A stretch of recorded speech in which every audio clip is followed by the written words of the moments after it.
yeah. It's your girl Creole. Let's go. It's your girl Creole. It's your boy Retro. It's your boy Retro. It's your boy Retro. Retro. It's your boy Retro. Let's go. It's Creole. Let's go. It's Creole. Let's go. Your girl Creole. Let's go. Your girl Creole. Oh yeah. It's your girl Creole. Let's go. It's your girl Creole. It's your boy Retro. It's your boy Retro. But yeah.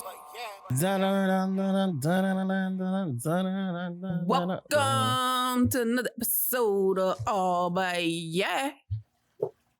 This your girl should be on the radio. You didn't finish. You talk about you should be on the road. You didn't finish saying your name. Oh, are we recording?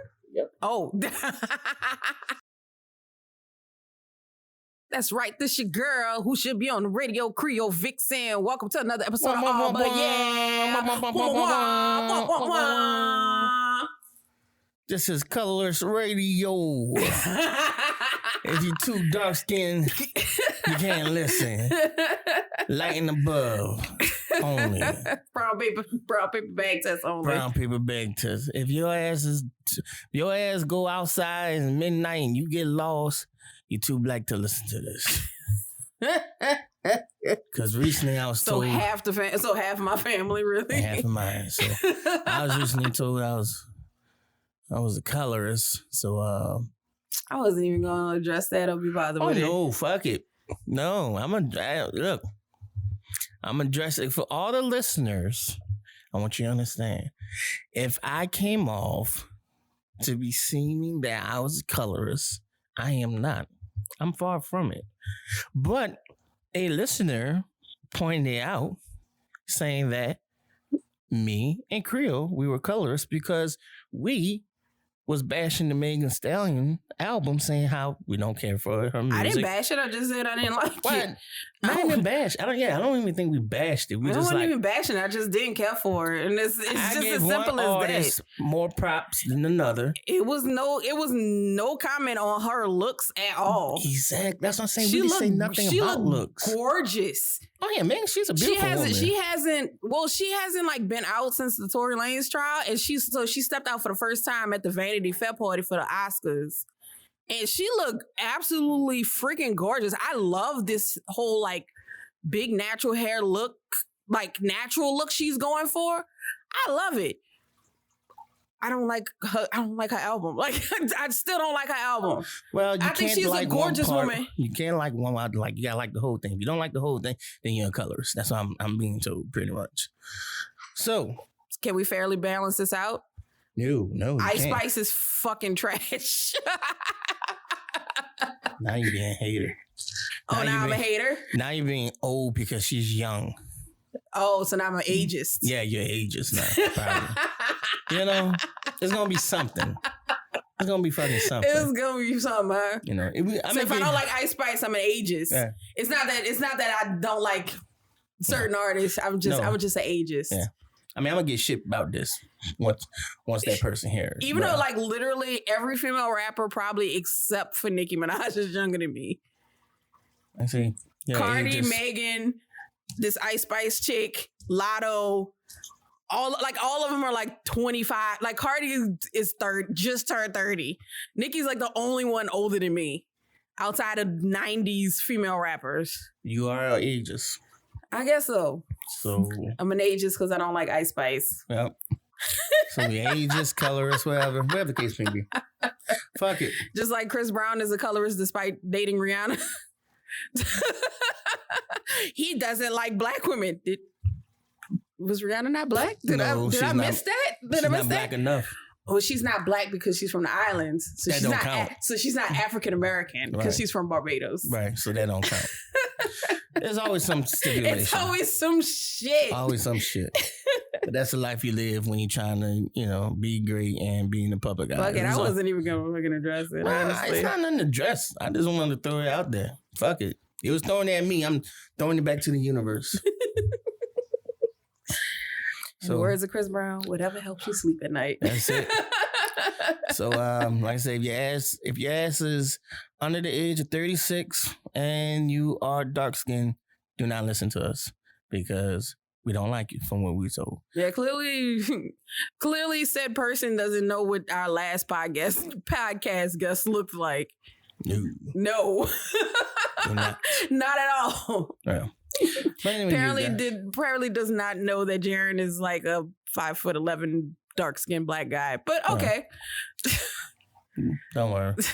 Anyway, guys, thank you for tuning into the episode of All But Yeah. I am Retro. And I'm your girl Creole. And we are clearly in a good mood. I'm always in a good mood. Our bellies are full. That's why. We just came from eating.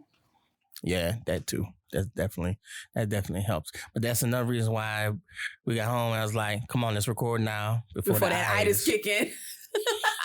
And it doesn't help that it's cool. It's cold down. It's nice and cool, which is it make that a good sleep. Right. So I was so mad I had to wake up this morning. I was too. That's why I had that grimace on my face when I walked into the gym.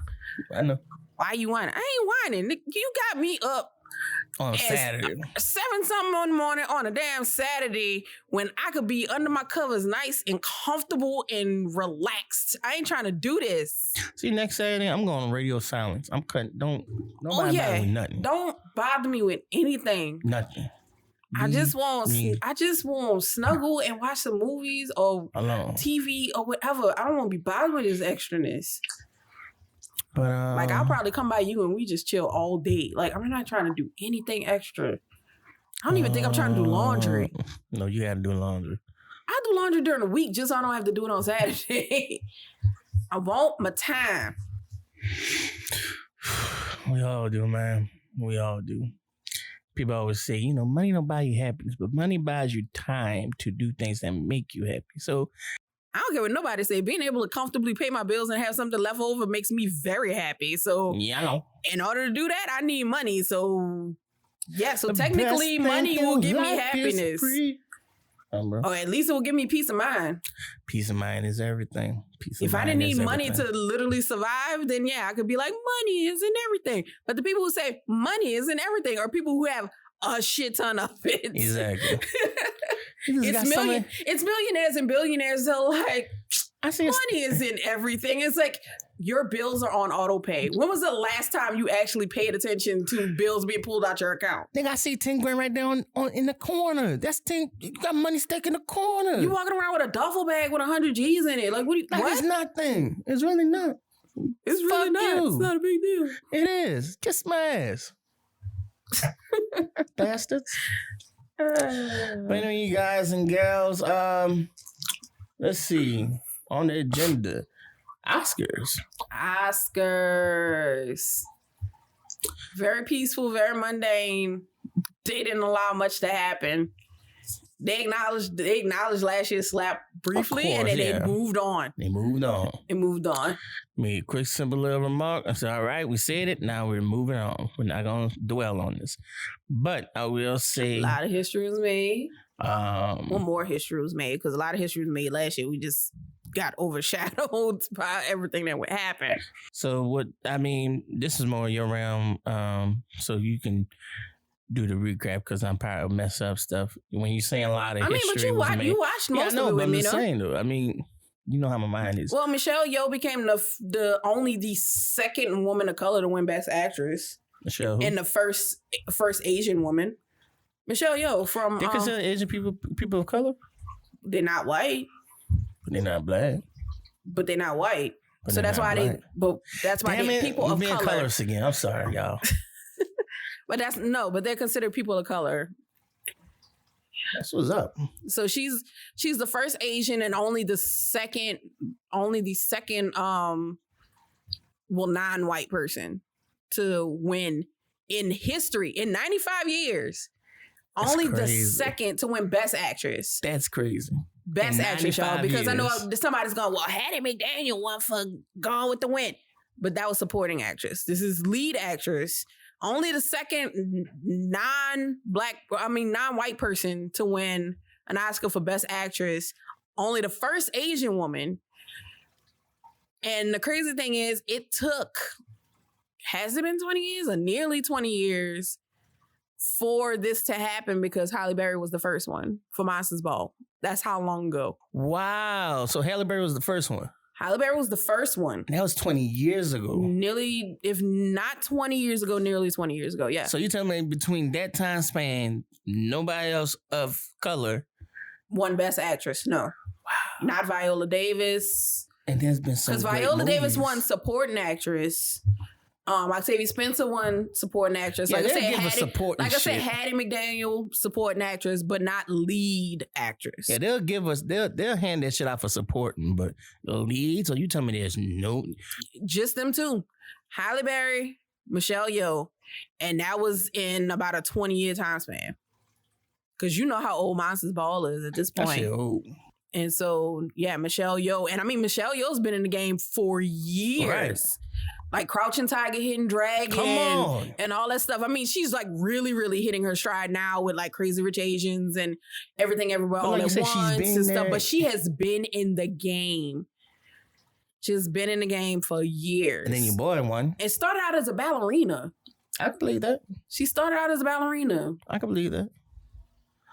I think that's what she gets her discipline from for acting, probably too. Right. Because, you know, they strict with that ballerina shit. Well, and just the flow and how she carries herself, because she always, I wouldn't say all her roles, because like probably Guardians of the Galaxy, of course, she had to be kind of a little gritty for the small roles she had in the end of the second Guardians of the Galaxy, remember?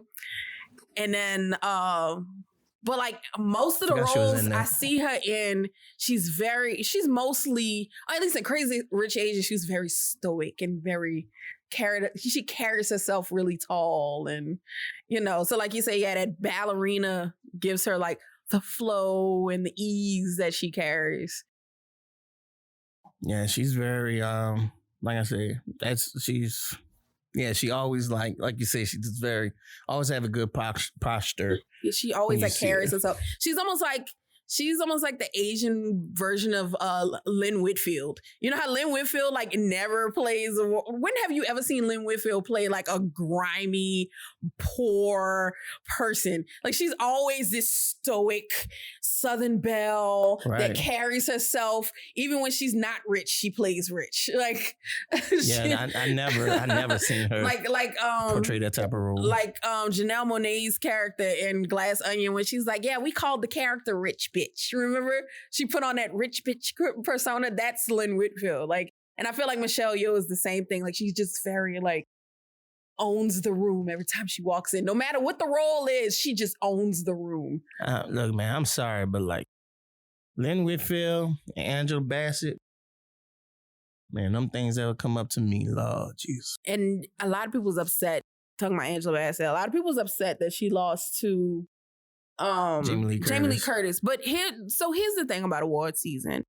You have multiple awards that lead up to the Oscars. The Oscars is always the last award show of the season. It is what wraps up the season. It's the one everybody looks at. Up until then, you have the Golden Globes, you have the SAG Award, you have the Critics' Choice Awards, and all of those different award ceremonies that lead up to the Oscars. Okay. Usually, the Golden Globes are first. The Golden Globes are usually like a couple weeks into the new year. I want to say like January.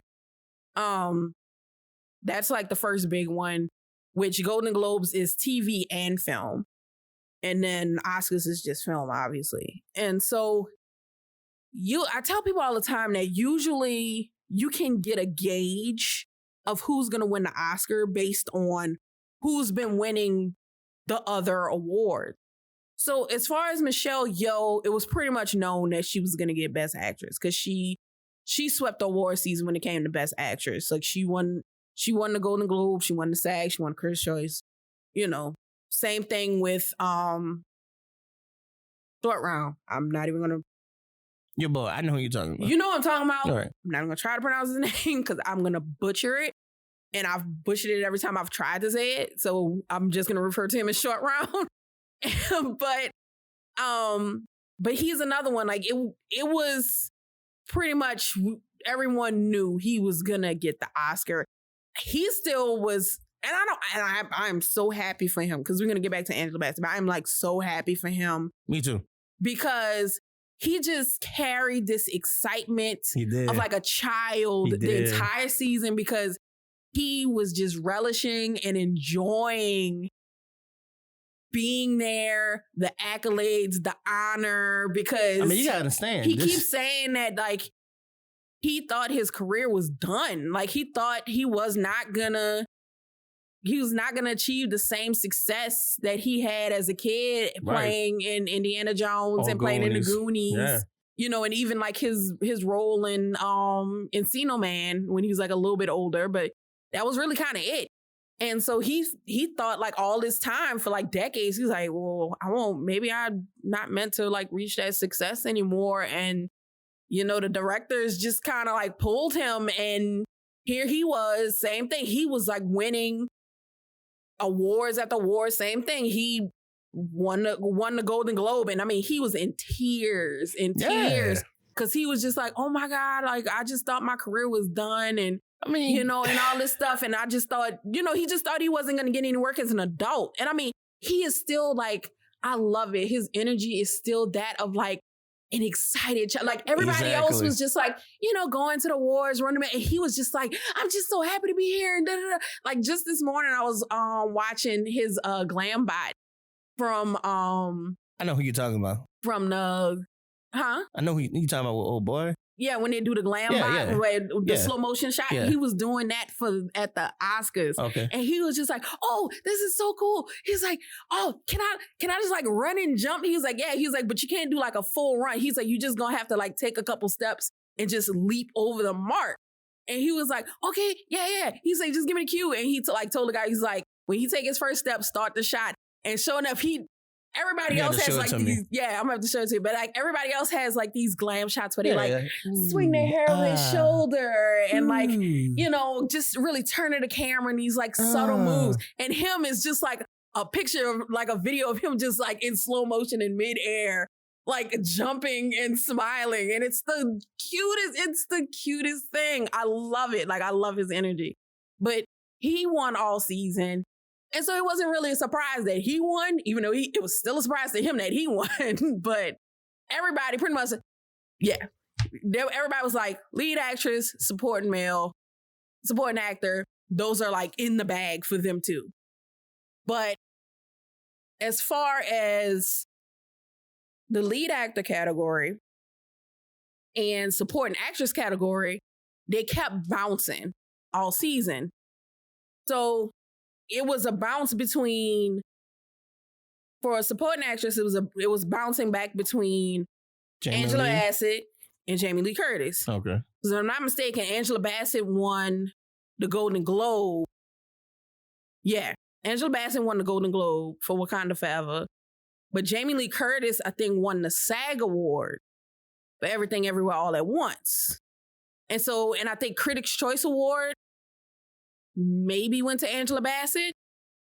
And so it kind of was bouncing back and forth. It was up in the air. And kind of the same thing with Best Actor. It was bouncing between Brendan Fraser and Austin Butler. Because Austin Butler won the Golden Globe. But Brendan Fraser won the SAG. And so that was up in the air with that one. So it really was kind of up in the air. I mean, yeah. Obviously, Angela Bassett has had a long career, a ton of roles she probably should have won Oscars for.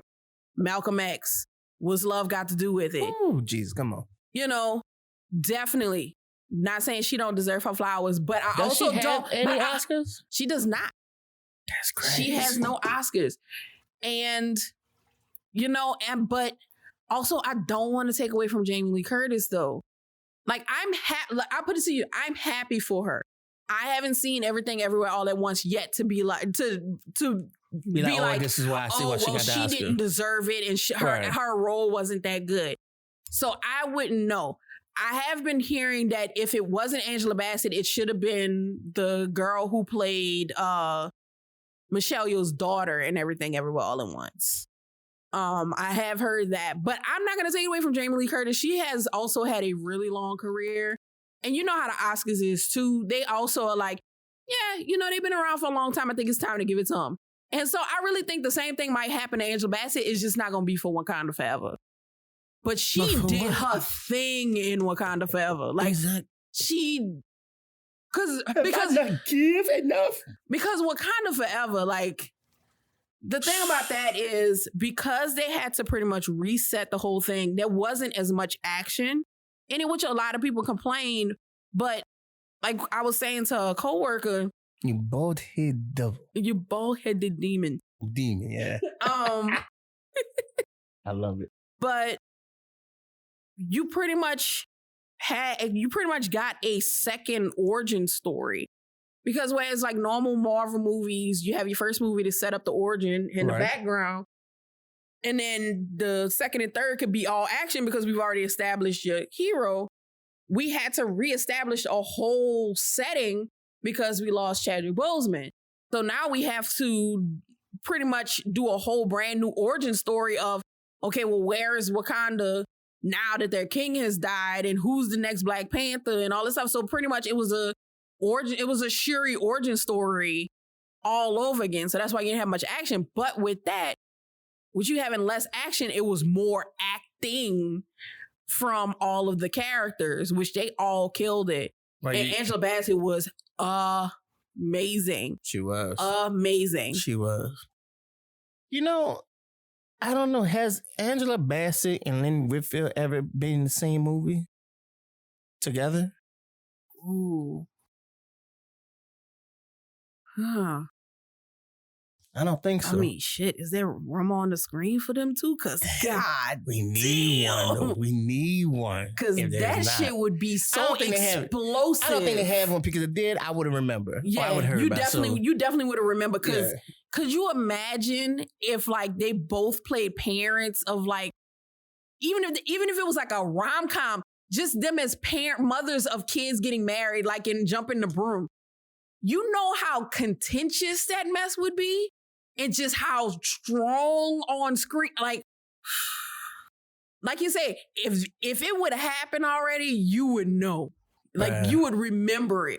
Angela Bassett and Lynn Whitfield. Because those are two personalities. Because she's another one. She hasn't, I don't even know if she's even been nominated. Phenomenal actress, though. Yes. Phenomenal. So yeah, but Angela, I would want to Angela see... Bassett's time is coming.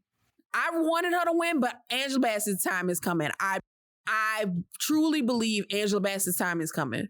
I would want them to play, but see, I would want them to play a role that fits their era, fits them. You feel me? I know. Yeah, no, definitely don't force them into something, but it's definitely gonna have to be something that where they are the driving figures of the movie. Like the whole movie has to be about their interaction, whether it's them as sisters, it can't be sisters. Just like friends. I feel like it had to be something like, I heard of that bitch. I heard that bitch too.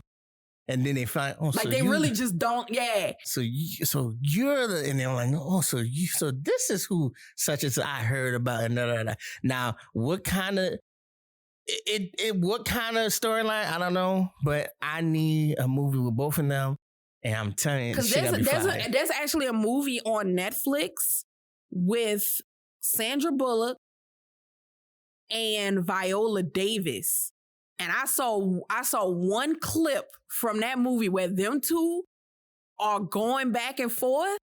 I'm like, I forgot about it, and I just remembered about it, and I have to watch that movie because that was like, this scene is something. I was like, it makes me want to watch this movie because I got to see these two really go head to head. You know who else I would like to see? I would like to see Viola Davis.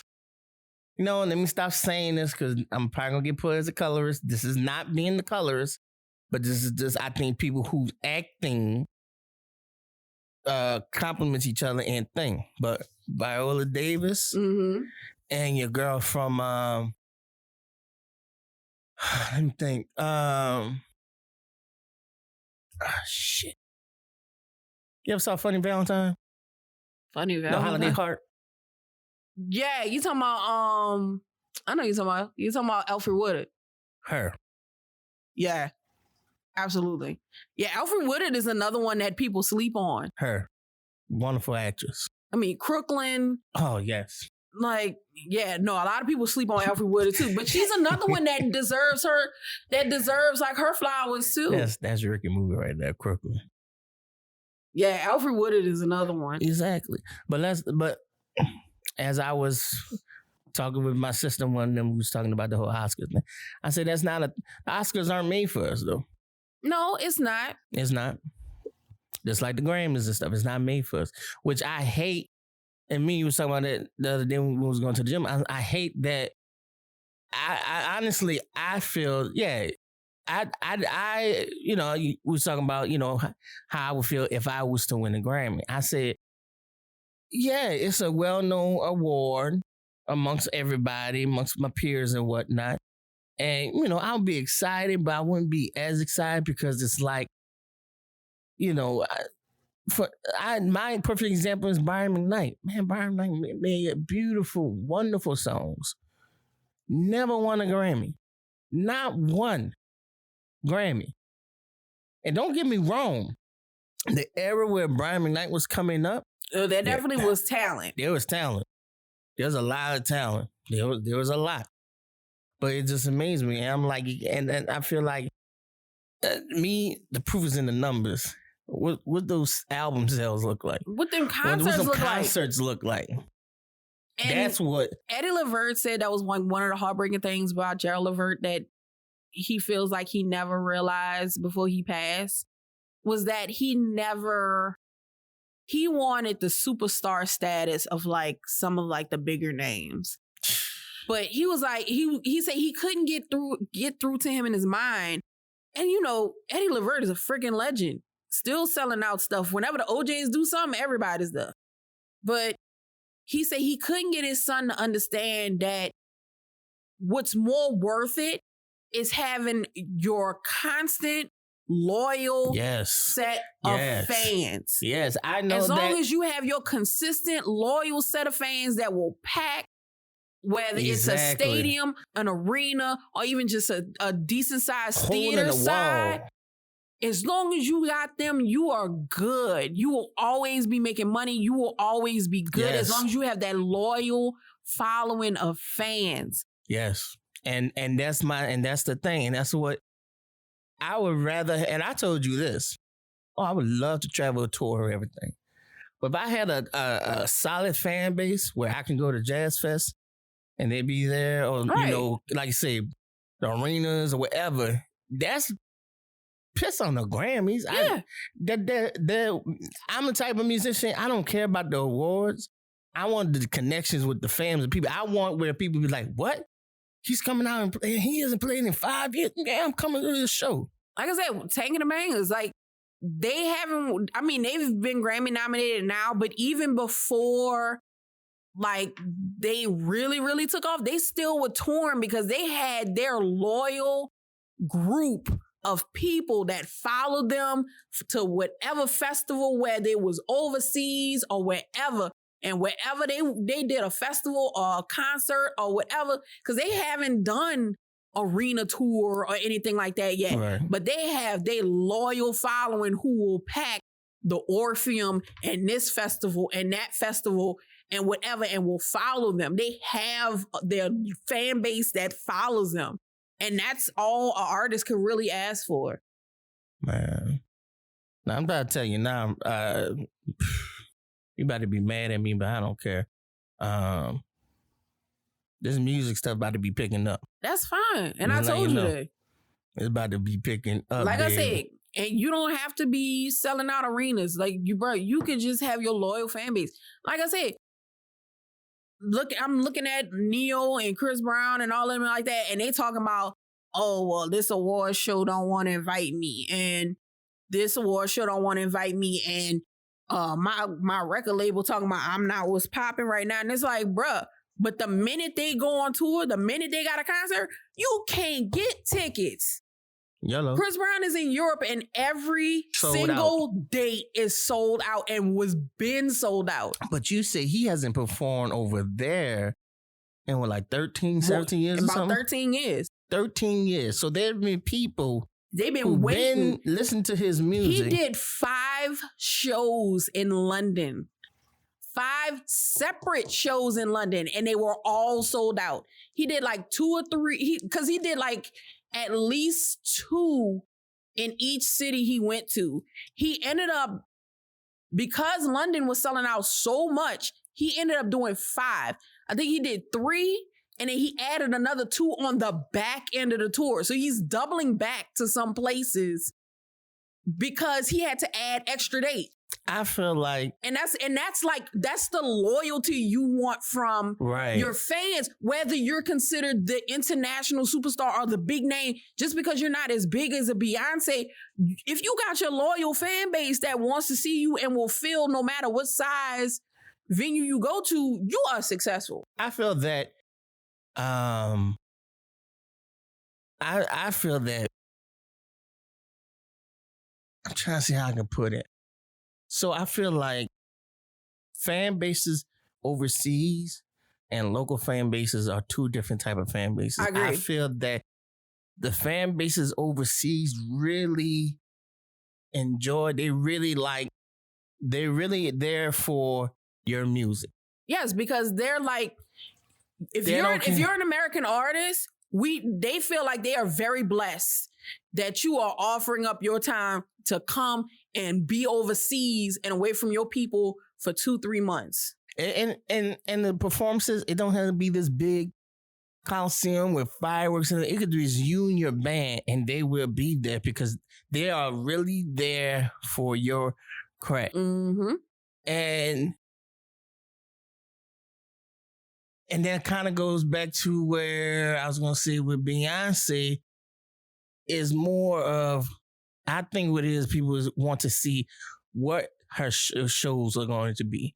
Like how big and extravagant. Sadly, and all that. I also feel like some people here go to certain concerts just as a status symbol. I feel like some of them aren't really that big of fans, but they will go this is the hottest thing. Say, yes. They will say, just to say they went. Well, I was at the Beyonce concert. Well, I was at the Drake concert. But like, do you really listen to Drake like that? Well, no, but you know, it was okay. It was the place to be. I was there because it was the place to be. So you're gonna drop $1,800 on a concert ticket just to say that you really don't care for. Just to say that you was there. You was there. And that's why I feel like, yeah, they would do that. They, you know, the fan bases here are totally different from the fan bases here are flaky. Unless you are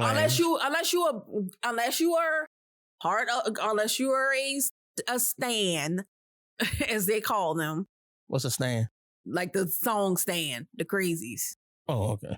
The Beehive, the Barbs, the Swifties, the Team Breezy, the Rihanna Navy, the ones that will threaten to murder your whole family because you didn't like a certain song.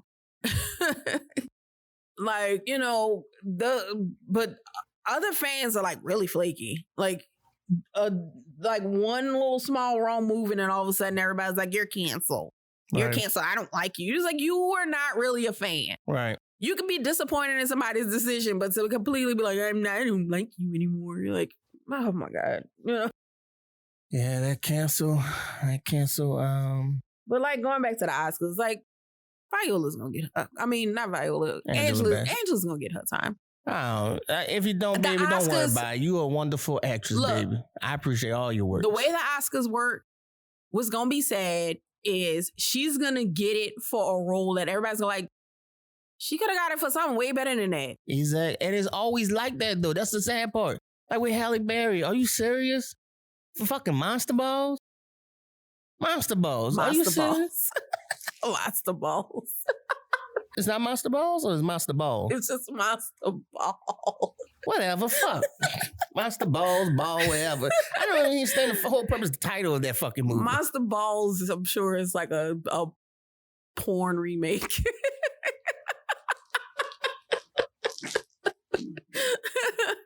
I think if you type in Monster Balls, you're going to get a whole different movie.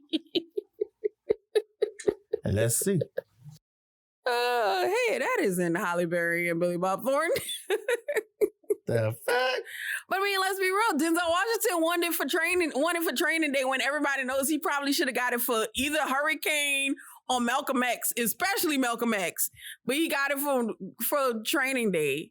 Love Training Day, but I don't think this is definitely not Denzel Washington's best movie. Actually, some cookies come up. Monster Cookie Energy Balls. Okay, I stand corrected. Ha, perv.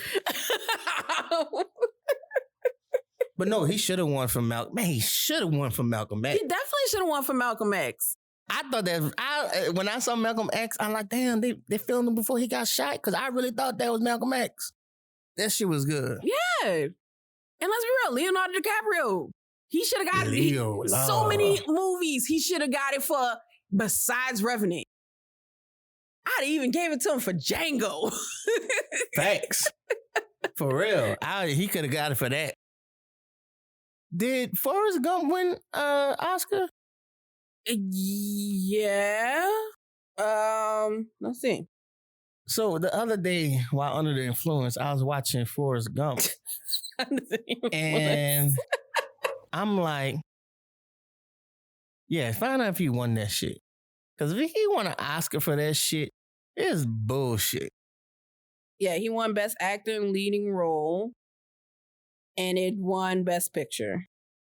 Bruh. And Best Director. First of all, Forrest Gump, fuck that movie because it's a good movie. I enjoy it, don't get me wrong, but it's crazy that motherfucker won an Oscar because it's like, this nigga, he Forrest Gump, first of all, his wordplay is very minimal. Because he's not I understand. all there. I was just saying, we don't want to offend nobody. Well, I'm not going to say the R word. A rapist? Oh my God. Republican? No. You know what I mean, but keep going. Does it rhyme with retard? It's an R word that means slow. Okay. But anyway. And we're not laughing at people with disabilities because that's a serious matter.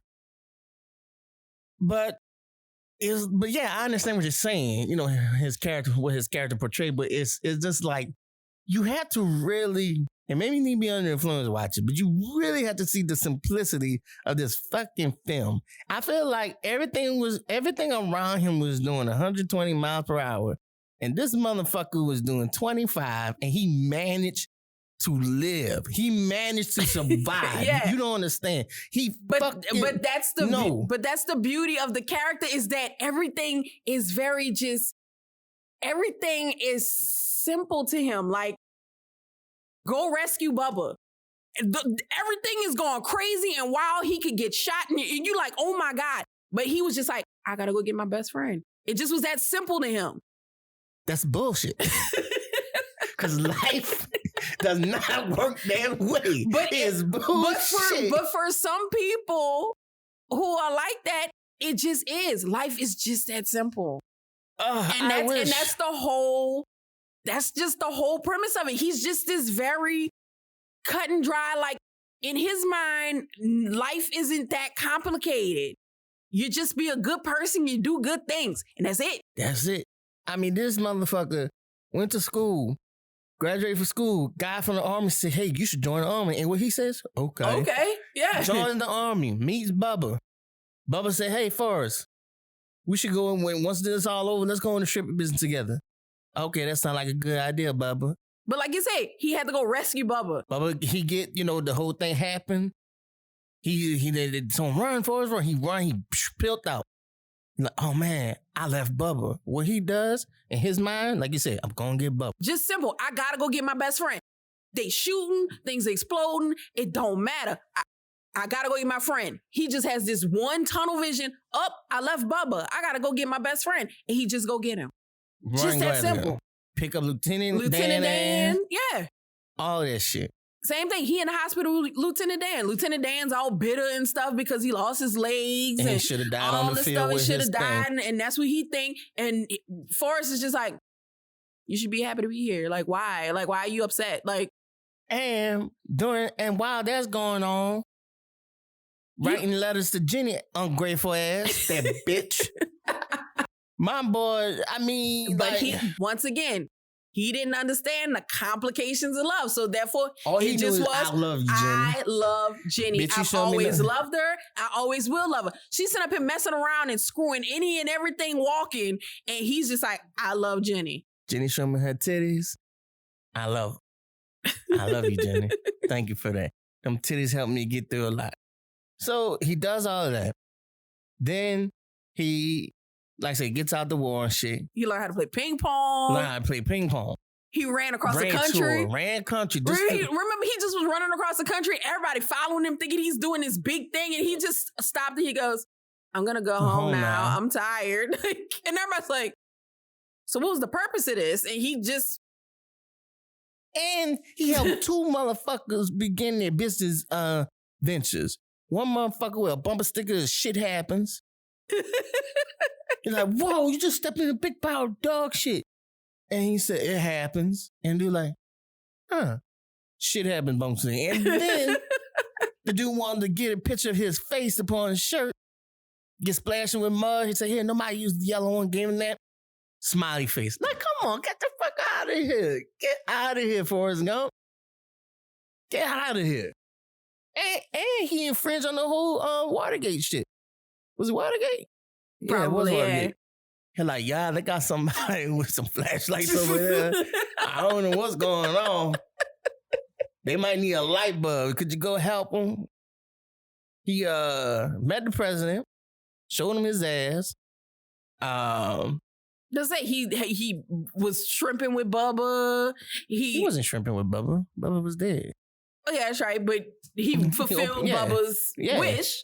You know, he's just like, "Oh wow, I And gotta do then this for Bubba." You know, yeah, and he gave Bubba Mama half of the, to take care of his people. Yeah. Like, and then at the end, Jenny leaves him with the baby. He's just like, "Okay." and then Forrest ain't too. And let me tell you something. And there's two times when Forrest since clicked in. The first time was when Jenny asked. It was right after he saved her. Well, after she was playing the guitar at this bar, butt naked, right? And he beat up on a dude touching on her, and it was walking. And it was walking to the bridge and say, "Forrest, you remember when I was younger? Told you I wanted to fly away." And she stepped on that bridge, and she asked Forrest, "You think I can fly?" And Forrest stepped close and looked at her concerned, like, "What you mean, Jenny?" And that's the first time that's the first time his sis couldn't say, "This bitch trying to jump." Yeah. And then the second time was when he found out he had the kid, and he's like, "Is he?" And she's like, "No, he's smart and never." That's the second time when it's like, Forrest Is he like me? Yeah.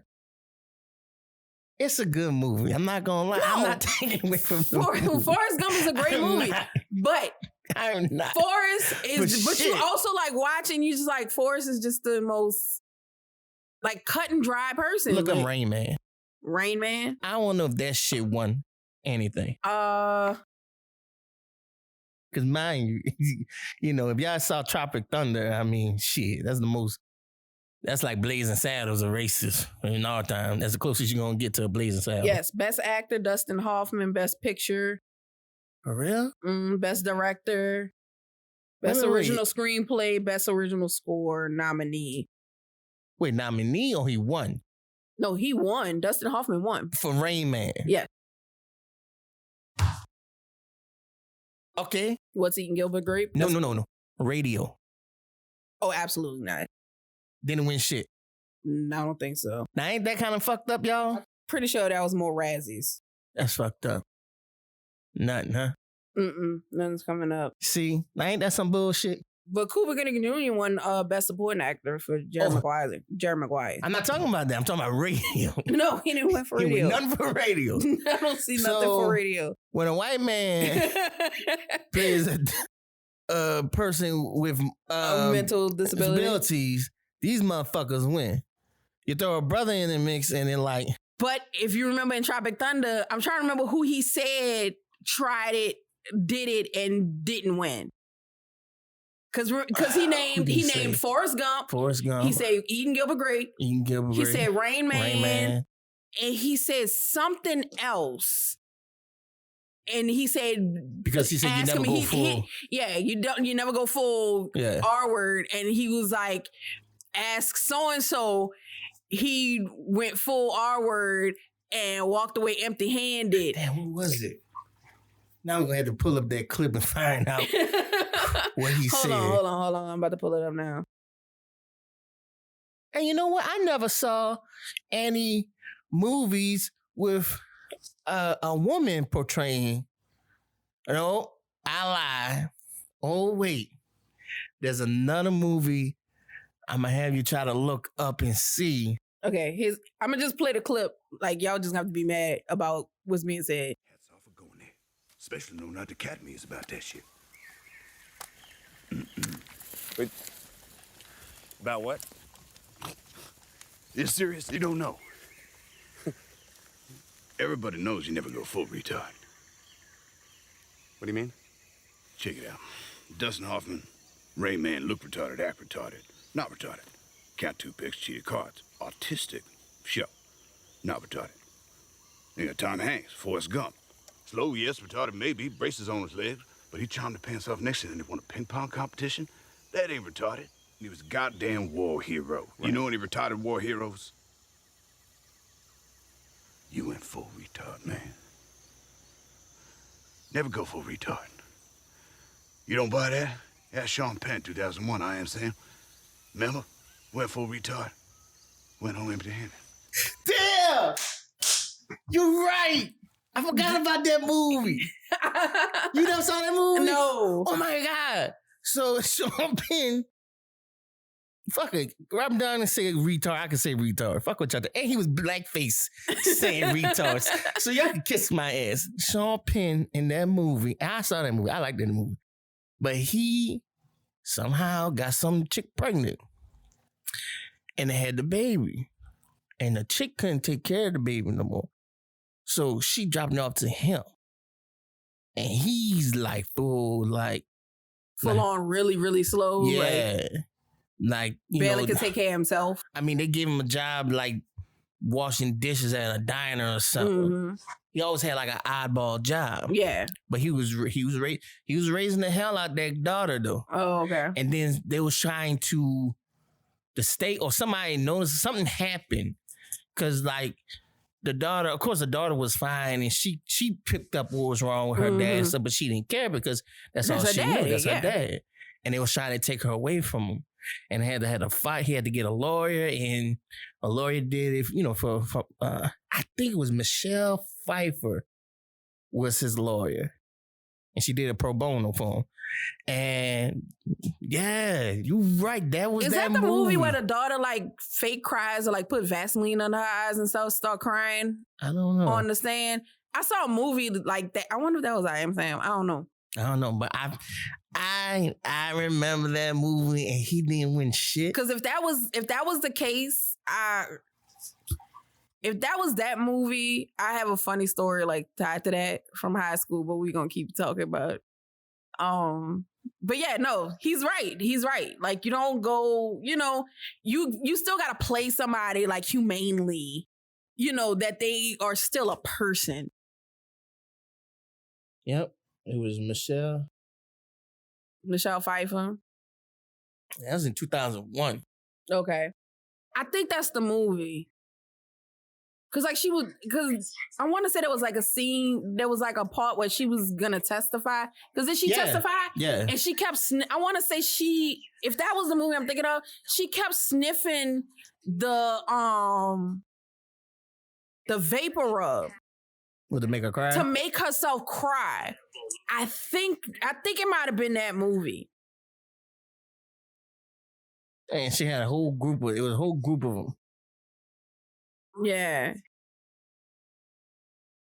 But I could just see that he's not playing the person with too much human quality. It was a good movie. But it was still a good movie. Yeah. It was a good movie. But yeah, that's the daughter is Dakota Fanning. Dakota Fanning, yeah. Never go full, they say. Yeah, you don't, because it's See, here's the thing about Tropic Thunder.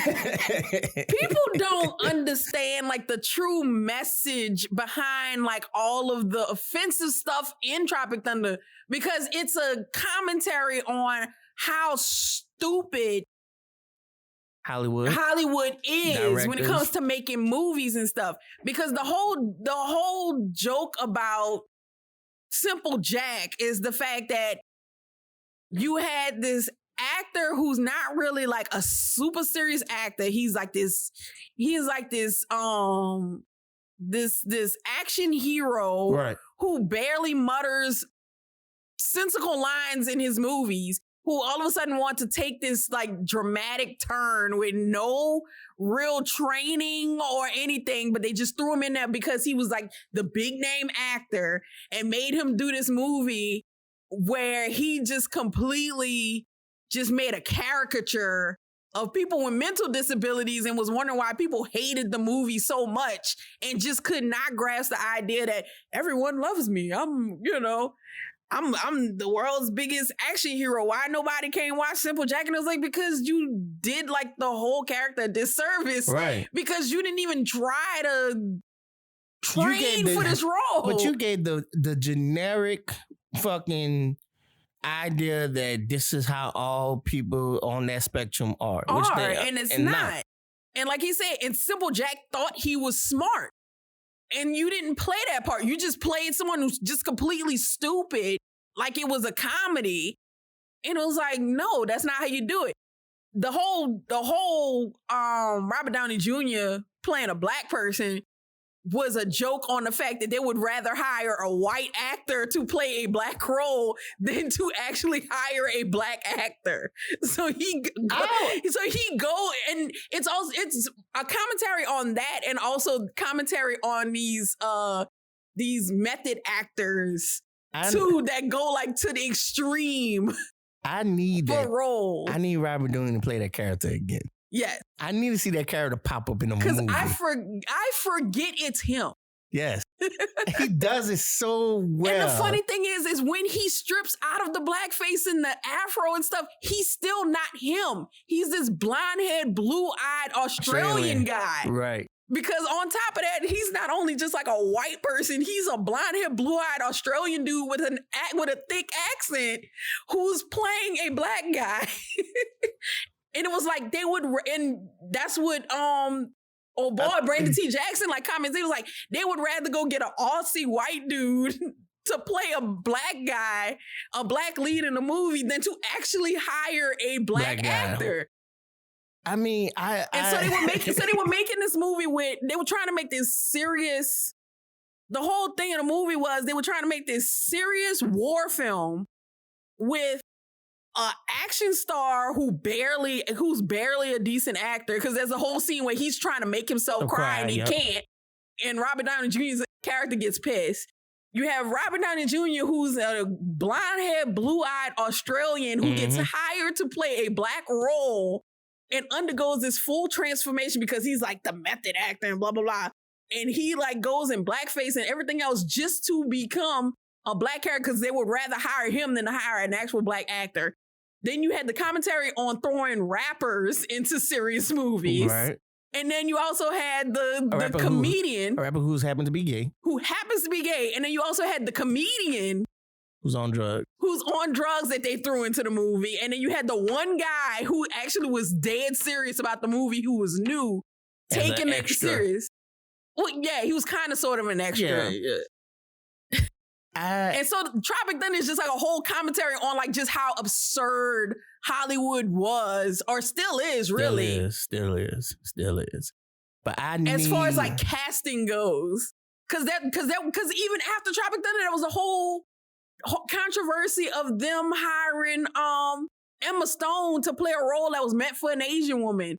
When Scarlett Johansson played that the Ghost in the Shell movie that was supposed to be an Asian woman. Yeah. And it was like, so y'all hired these two white women to play these roles that are meant for Asian women instead of just hiring an Asian woman, which easily could have been, now we know, Michelle Yeoh. Hey, like my boy Paul Mooney said, you hear me? Brad Pitt, the Mexican. Tom Cruise, Last Samurai. Exactly. Tom Hanks, last nigga on earth. Coming to theaters soon.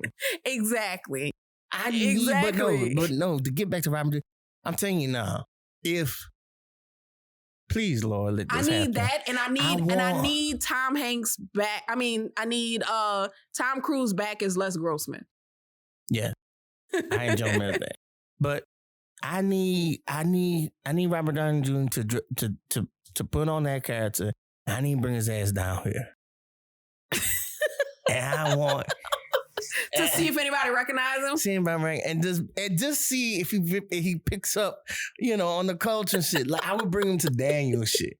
I'm like, hey man, this is my partner, and Daniel, Daniel. Oh, what's up, man? What's up, shit? And drinking Heineken, and just. Hey, man, just chill out, right? We bring around Cam. Cam would never pick it up. Cam don't know nobody. He don't know nobody. So, yeah.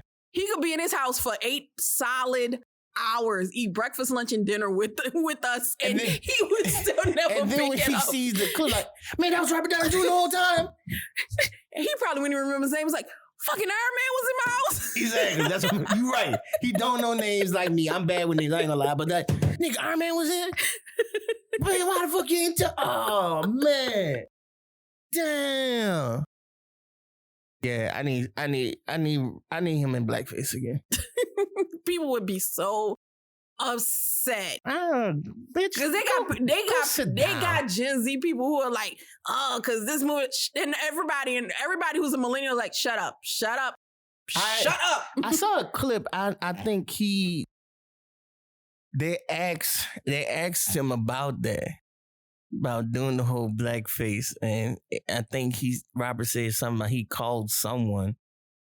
I don't know if it was Jamie Foxx. He called somebody. He probably did. And he's like, hey, man. Because he did work with Jamie Foxx around that time on, what was it, The Soloists? Something. When Jamie Foxx was the homeless guy who played the cello, huh? Now, did that win anything? Because technically, but see, he was schizophrenic, though. So does that count? Yeah, no? he just was homeless and schizophrenic. He wasn't like mentally slow, though. I wonder, does that count? But anyway, I think I had to pull it up, but he was asking about it. I mean, shit. Well, that was like the homie say it's cool. Well, that was cool. Like they always talk about how Leonardo DiCaprio had asked Samuel Jackson and Jamie Foxx like permission to say nigger because he was uncomfortable, which is fine. I get it. It's like, okay, I normally don't play this, and I'm uncomfortable saying the word because I'm not one of those people that's conditioned to say the word. And he's probably made sure and never had it in his vocabulary. And never had it in his vocabulary.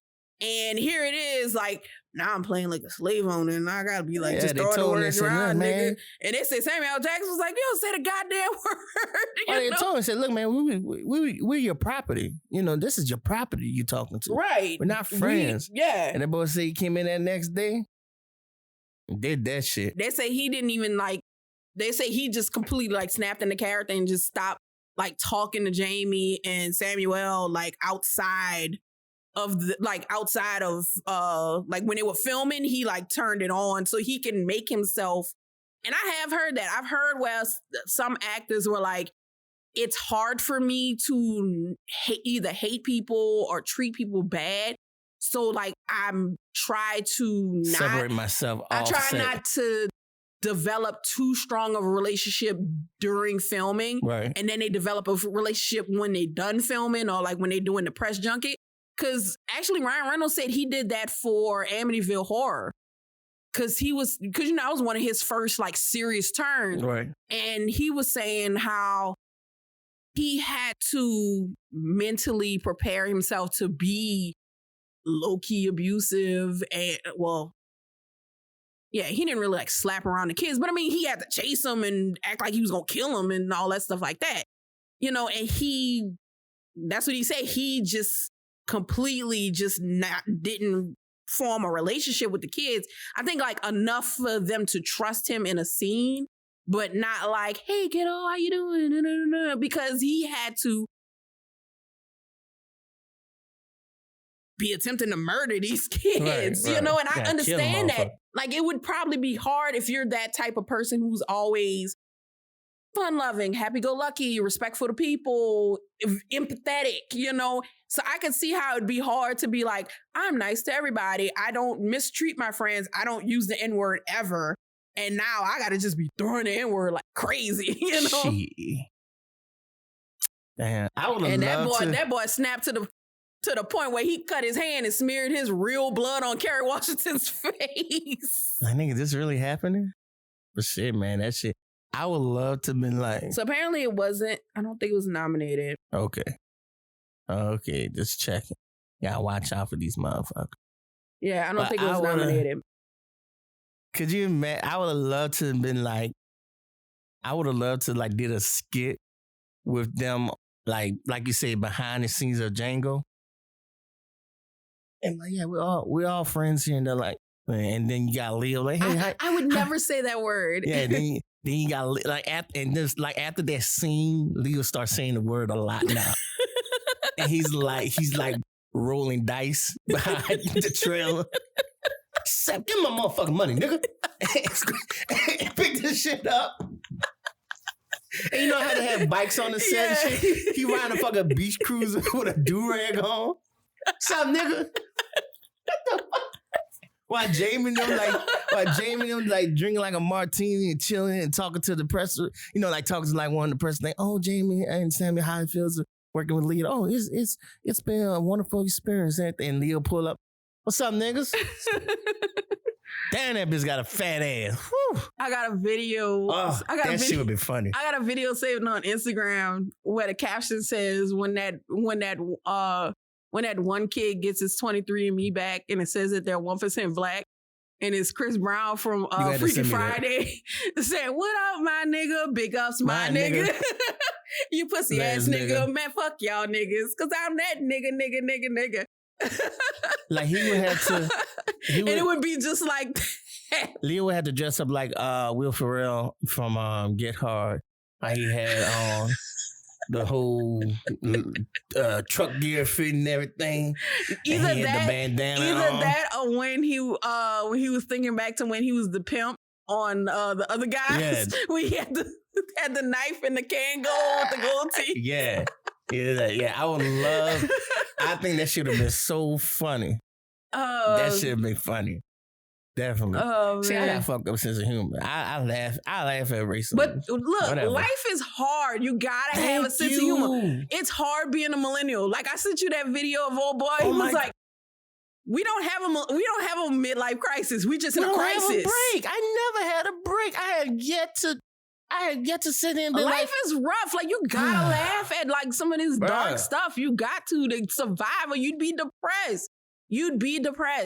Got to, son. You can't, and you can't find excuses to be upset and depressed all the time. You gotta find humor in things. You have to.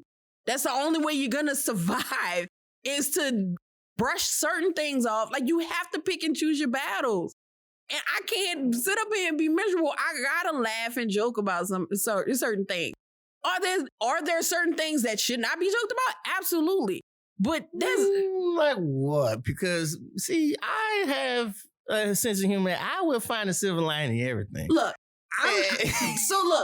for me and my family, we will joke any and everywhere. Right. We will joke at a funeral, after a funeral. Right. You know, and all kinds of things like that motherfucker. Bruh, like we will laugh. There's a joke in everything. There's a happy memory with everything. Like, but keep going. For instance, how we was talking the other day about having kids and shit, right? And what I said about what I would do if we had our kid. Yeah. You know, I think it's funny. Some people would be like, that's horrible. Yes, but I mean, there's even been something I tell people all the time, like, y'all gonna think I hate my kids. Like, and I joke about that all the time. Like, people be like, oh, I can't do this with my kid. And oh my God, I cried when I brought them to daycare, and I can't let them go spend a night by a family member, and I don't trust letting somebody babysit my kid while I go on a date. If they get on my nerves bad enough, they will stay with the uncle that they say you're not supposed to let them stay with, okay? They'll stay with their uncle, goddammit. But shoot, them kids gonna have a spare bedroom up here. They gonna be with their pawpaw every weekend if I can help it. Shoot. You wanna go back, cook breakfast? Yeah. You want to spend the weekend by your grandpa? We come pick you up for Sunday dinner, just like my parents used to do us. We used to be by my grandma Saturday and the Sunday. Fuck that. And they would just come get us for during Sunday dinner. I have some spare school clothes to there. Nigga, you right here by St. Mary's. I'll pick them up from school. I pick them up from school. Fuck. Thanks. You right here by St. Mary's. Go ahead. I tell people all the time, y'all gonna, compared to what y'all do with y'all kids, y'all gonna think I don't like my kids. So you never with your kids. Let me ask you this. So I need a break. So,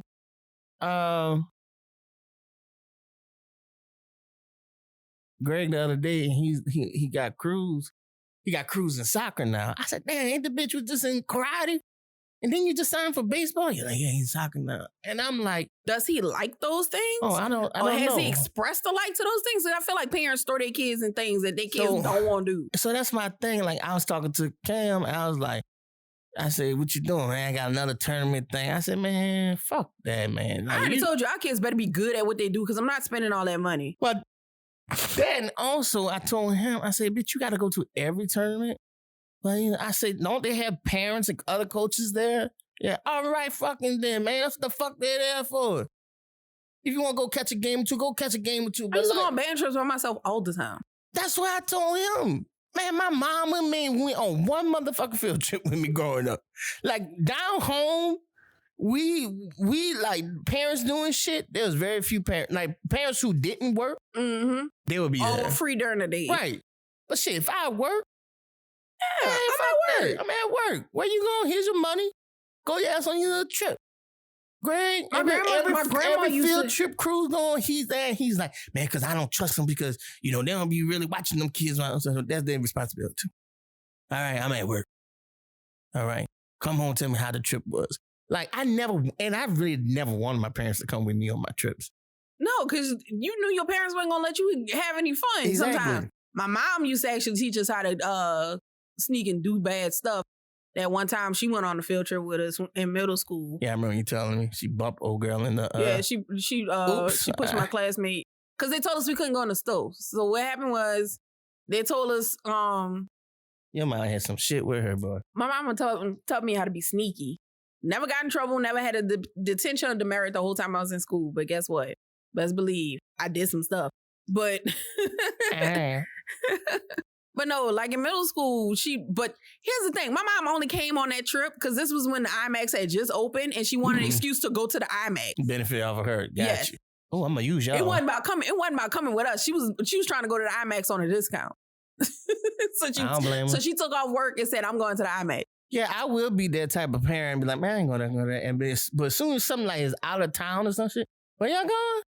All right, sign me up. Something I'm gonna enjoy myself. Right. Like when Renee and them went to the Rose Bowl and they went to Pasadena, or like when they went to New York for the Macy's Day Parade. Yeah, I'm going on that trip.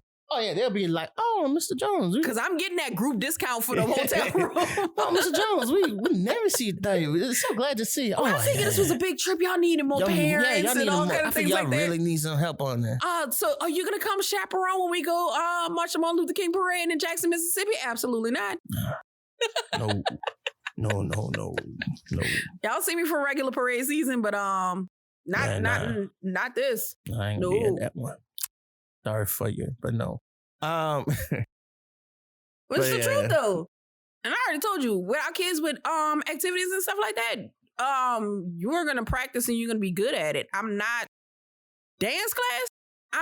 I'm not forking over a mortgage for you to just be standing on stage nervous and not doing anything. And then I was telling him, I said, bruh, it's like you're wrapping your schedule around your kid's schedule? Are you serious right now? Are you gonna see when you have kids? I say, bro, I have no problem. I want them to join activity and shit. But guess what? Where I come from, well, who else? You know somebody else going? Okay, tell them here's some money That's for them. what car. Right, that's what I'm saying. Hey, tell them come pick you up. Here's some gas money for them. Okay, this is my day to go pick them up. Okay, cool. Right, I'll do that. But like I say, we that's how it was when I was growing up. It wasn't just my mom. Hell no, my mom barely brought me and my sisters anyway. And when I started to drive and have my own shit, that was a wrap for it. It was all over. It was bye, gone, pick up Benta and all that shit. So it was like, yeah, no, it was. Like I said, that's why I'm like, bruh, like, you tripping. But, you know, to each his own, however you want to do it. Like I told you, your cousin was sitting up there talking like, yeah, I breastfed my kids until they were 3. You planning on breastfeeding? No. Because you was like, no. And she was telling me, girl, don't let him force. She was like, ain't no force nothing. I got a job. I can't be breastfeeding all day, every day. Hello. Pump, maybe, but exclusive breastfeeding? I got a job. I can't bring that kid with me to work. Pump that milk and freeze that motherfucker. I also enjoy my sleep, so I need my husband to be able to take care of the baby when I'm asleep or sick. Pump it and freeze it. Pump it and dump it. God damn it. Shoot, because some nights they're gonna be like, you gonna be like, babe, the baby awake. Okay, well, clearly you awake enough to go feed the baby. Go feed it. Like, I can imagine that. That's gonna be I can imagine that would be the thing. Laying in the bed, hearing the baby cry, see who's going to acknowledge it. And you already know the way we are. Who's going to acknowledge it first? Yeah, I ain't fucking moving. I ain't moving. She gonna go watch cause you gonna nudge me, bait you up, and you just gonna hear me go. Fuck. Oh, but if you would have said, my eyes would be wide open. I'm just gonna fake a snore. But if your ass respond, I'll be like, hey man, go get the baby. If you can hide, you can hear. You're fucking right. If you can hide, you can hear. Go get the baby. Go ahead. Either that, we gonna roll over. We gonna rock, paper, scissors. Fucking right. Damn it. Ah, shit. As long as you got that lazy boy recliner rocket chair, I'm good. That's fine. Oh. Yeah, go ahead. Oh man, that's why I keep saying, like, the way people are just like, you gonna do this and you gonna. I feel like some y'all people think y'all gonna be accusing us of abandoning our kids. I'm sorry. I just feel like some people overthink parenting. I think so too. More than what it needs to be. Yeah, I think they let social media like scare them into thinking like, are there bad people in this world? Yeah, they don't get me wrong, they but are. I mean, you can't live your life in like total, complete, utter sheltered fear. No, you teach them. And that's all there is to it. And you pray. Because we were just talking about this earlier. Like fear and pain like helps a child develop. And learn. It teaches them. I mean, even as an adult, that's how you develop self-preservation. Right. Ooh, that's hot. I'm not going to touch that ever again. Exactly. You know, oh man, I'm jumping on this thing. I fell. I skipped my knee on the carpet, or I got carpet burn. I ain't gonna do that again. There's a reason. There's a reason mom kept telling me get down and don't jump on the couch or whatever like that. Oh, I done fell off and hurt myself. Well, I ain't doing that no more. I'm that type. And people be like, hey, that's lazy parenting. Nope. I'm like, hey, don't touch that shit. You're gonna hurt yourself. Don't touch that. You're gonna hurt yourself. Get down. Don't do that. Boom. Yeah. Come on. I told your ass. Come sit your ass. Sit your ass down. I bet you ain't gonna do that no more. Yep. And they fucking learn. And I tell you all the time, my sister, doggone comment, Monique had to taste everything. She was one of them. She had to taste everything. And so we had the comment on the corner of the tub. We didn't have much storage in the house. So it sat on the corner of the tub. We be bathing, and Monique would go for it. My mom was like, don't touch that. Again, bathing. She go for it. Mama, don't touch that. Mom turned her head. One time, mom turned around. I had to walk out the bathroom briefly to go get something. Monique went straight for it. And I'm just sitting there. Went straight for it. Mom come back to her, go, and she see green on her tongue. She said, it's good for your ass. I told you. Bet you ain't gonna do that no more. and she didn't, because sometimes you gotta let them. Now, do you let them eat Tide Pods and keep them in their eyesight? No, but there's certain things that after you tell them so many times not to do it, because anybody who has ever raised a kid, babysat a kid, or even remotely been around a kid knows that kids swear up and down adults don't know what the hell they talking about. And I mean, that's well into teenage years and early adulthood. They swear up and down parents don't know what they are talking about. Shit. And so no matter how much you tell them don't do that, the result is going to be this. They have to try it themselves. You don't know shit. That's not bad parenting, but they're going to learn how to self-preserve on their own by experiment. Sometimes it takes trial and error. You know what? We're going to have to get your sister and brother out here next time. We are. We've been supposed to get because you want to complain about Glorilla being on Sierra's remake. We're going to have to get, like I said, get brother and your sister here, and then get your sister and Terrell here. Yeah. You get that dynamics. Oh, man. Well, you get 3 of us in here, you're going to hear some stories. I'm just going to sit back and just record. And oh, really? Interesting. Okay. Yeah, we're going to. I think, we're on our 30s. I think we can start snitching on ourselves. So ignorant. Crazy. But, let's see. And if BJ ass ever come in there. Well, Terrell says he has a way to do phoners, so we just like to do it that way. But no, we could do it on here. I just got to buy the Bluetooth adapter piece. Well, like I said, Terrell said he has it, so we just asked him to bring it. He has this? He has a Zoom thing? I got to see what he has, but he said he has a way to do phoners. Okay. So if not, like I said, the adapter piece ain't nothing but like $50. Because I've already said it. I was like, we need to do a joint podcast episode for where we would post it on All But Yeah and Spider Bites, where it's the 4 of us. Yeah, that'd be tight. And we just like run it. Because it sound like we old, but literally like the oldest one out of the 4 of us is 40, just turned 41. But BJ? I mean, we got stories to tell. Yeah. BJ just turned 41. There you go. Well, we got some stories to tell because we were not bad kids, but we got into things, especially since there was kids. We were kids, and especially since we were raised more like siblings than cousins. There was a lot of foolishness that went on, especially when we were all living together in Gretna after the storm. I can't imagine. Because that was a time when the 4 of us were living under one roof. What a time. Because Monique and BJ was sharing a room. Terrell was in one room, and I was like Cam from Domtainment sleeping on the couch whenever I came in from school. Along with Mike, who was sleeping on an air mattress in the formal living room and pledging at the same time. Oh, that was a packed house. Mama was living in there too, along with my mom and dad. Yeah, a lot going on. It was a packed house. Post Katrina life.